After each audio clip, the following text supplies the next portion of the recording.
দেশ এবং দেশের বাহিরে দূরে কিংবা কাছে সকল বন্ধুদের জানাই শামসুন নাহার ব্লগ চ্যানেলে স্বাগত।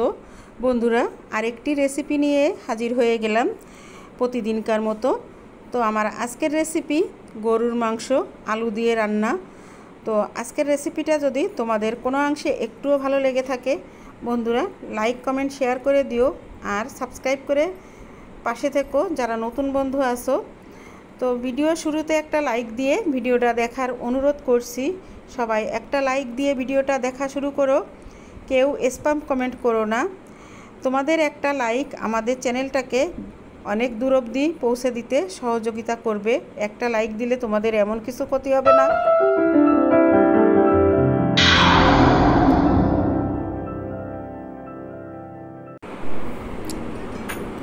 আসসালামু আলাইকুম বন্ধুরা, চলে আসলাম মূল রেসিপিতে। এখানে দেখো 2 কেজি গরুর মাংস নিছি, আর এর সাথে শুকনো মরিচ আর তেজপাতা একসাথে কুচি করে রেখে দিলাম। আর এখানে দেখো আলু নিলাম, একটু বেশি করে আলু দেবো আজকের মাংসতে। তো দেখো এখানে পেঁয়াজ কেটে রেখে দিছি। এখানে আছে গুঁড়ো মরিচ, যেটা পানি দিয়ে পেস্ট করে নিছি, জিরা, তারপরে আদা বাটা, রসুন বাটা, আর কিছু শুকনো মশলা, দারচিনি, এলাচ, লবঙ্গ, গোলমরিচ। এটাই সবগুলো মশলা আমার রেডি করে নেওয়া হয়ে গেছে। এখন মাংস চড়াই দেব।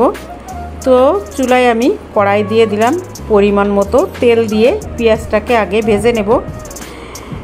এর ভিতরে আমি শুকনো মশলাগুলি দিয়ে দেব। আর পেঁয়াজ এই পর্যায়ে ভাজার এই পর্যায়ে এসে আমি মশলাগুলি রেডি করে রাখা মশলাগুলি দিয়ে দিচ্ছি, যেমন মরিচ, আদা, রসুন, জিরা আর হলুদ, লবণ দিয়ে মশলাটাকে আমি ভালো করে কষিয়ে নেব। মশলা কষানো এ পর্যায়ে এসে আমি মাংসগুলি দিয়ে দিলাম। আমি কিন্তু অফ ক্যামেরাতে মশলাগুলো ভালো করে কষিয়ে নিয়েছি। যদি আমি তোমাদেরকে পুরো মশলা কষানো দেখাতে যাই তাহলে ভিডিওটা হয়ে যাবে 1 ঘন্টা। একটা গরুর মাংস রান্না করতে কিন্তু 1 ঘন্টা সময় প্রায় লেগে যায়। তো এখন আমার কাজ হচ্ছে মাংসটাকে খুব ভালো করে কষিয়ে নেওয়া। তো দেখো মাংসটা কিছুক্ষণ মশলার সাথে মিশিয়ে দেওয়ার পরে আমি ঢাকা দিয়ে দিলাম, আবারও ঢাকনাটা তুলে নিলাম। এখন আমি ধনিয়ার গুঁড়োটা দিয়ে দিচ্ছি। ধনিয়ার গুঁড়োটা দিয়ে আবারও মাংসটাকে নেড়ে চেড়ে মিশিয়ে দেব। তো দেখো মাংসটা আমার কিন্তু প্রায় কষানো হয়ে গেছে। আবারও আমি কিছুক্ষণের জন্য ঢাকা দিয়ে দেব, ঢাকা দিয়ে আবারও কষিয়ে নেব। তো বন্ধুরা, ঢাকনাটা তুলে নিলাম, আবারও একটু নেড়ে চেড়ে দিয়ে এখন কিন্তু আমার মাংসটা একেবারেই কষানো হয়ে গেছে। তারপরেও মাংসটাকে একটু নেড়ে চেড়ে দিব, তারপর দিয়ে দেব এখানে আমি আলুগুলো দিয়েও কিন্তু বেশ ভালো করে একটু কষিয়ে নিতে হবে।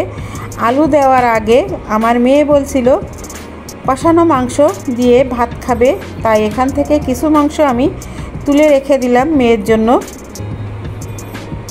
তারপরেই আমি আলুগুলো দিয়ে দিচ্ছি।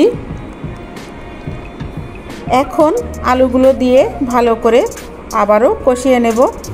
আলুগুলো দিয়ে নেড়ে চেড়ে আবারও ঢেকে কিছুক্ষণের জন্য কষাবো। বন্ধুরা সঙ্গে থাকো, দেখতে থাকো আমি যেভাবে রান্না করি এইভাবে তোমরা একদিন রান্না করে খেয়ে দেখো, অসম্ভব টেস্টি হয়। আর সবথেকে বেশি রসুনের পরিমাণটা একটু বেশি করে দেবে। আবারও আমি ঢেকে দেব। তো ঢাকনাটা তুলে নিলাম, আবারও কিছুক্ষণ নেড়ে চেড়ে দেবো।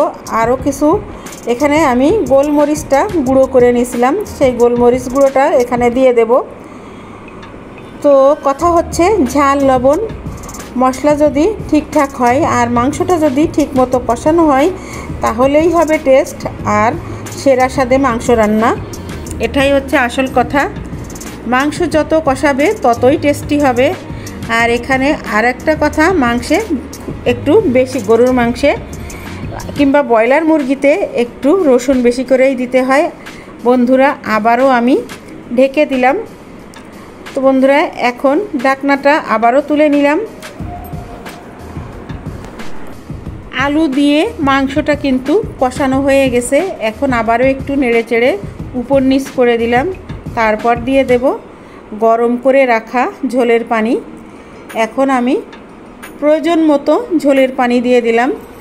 আমি এখানে কিন্তু আজকে মাংসটা একটু ঝোল করে, খুব বেশি শুকনো করে রান্না করব না, একটু ঝোল করে রান্না করব। আলু দিয়ে কিন্তু একটু পাতলা ঝোল হলেই খেতে ভালো লাগে। ভাত, রুটি, পরোটা সব কিছুর সাথেই খুবই ভালো লাগে।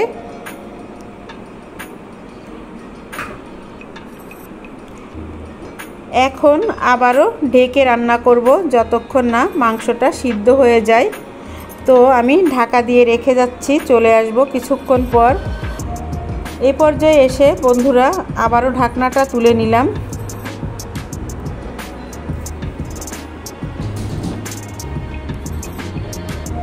এখন দিয়ে দেব একটু ভাজা জিরের গুঁড়ো। ভাজা জিরের গুঁড়োটা দিয়ে আর একটু নেড়েচেড়ে আবারও ঢেকে দেব।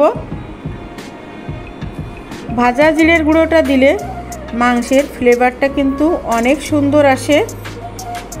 তোমরা যারা এখনও না দাও তারা একটু দিয়ে খেয়ে দেখবে কেমন লাগে। তো এখন আমি আবারও কিন্তু কিছুক্ষণের জন্য ঢেকে দেব।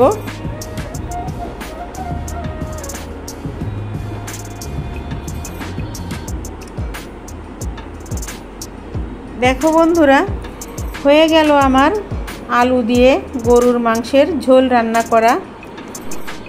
তো আবারও একটু নেড়েচেড়ে মিশিয়ে দিয়ে তারপর চুলাটা বন্ধ করে দিয়ে ঢাকা দিয়ে রেখে যাব কিছুক্ষণের জন্য স্ট্যান্ডিং টাইমে।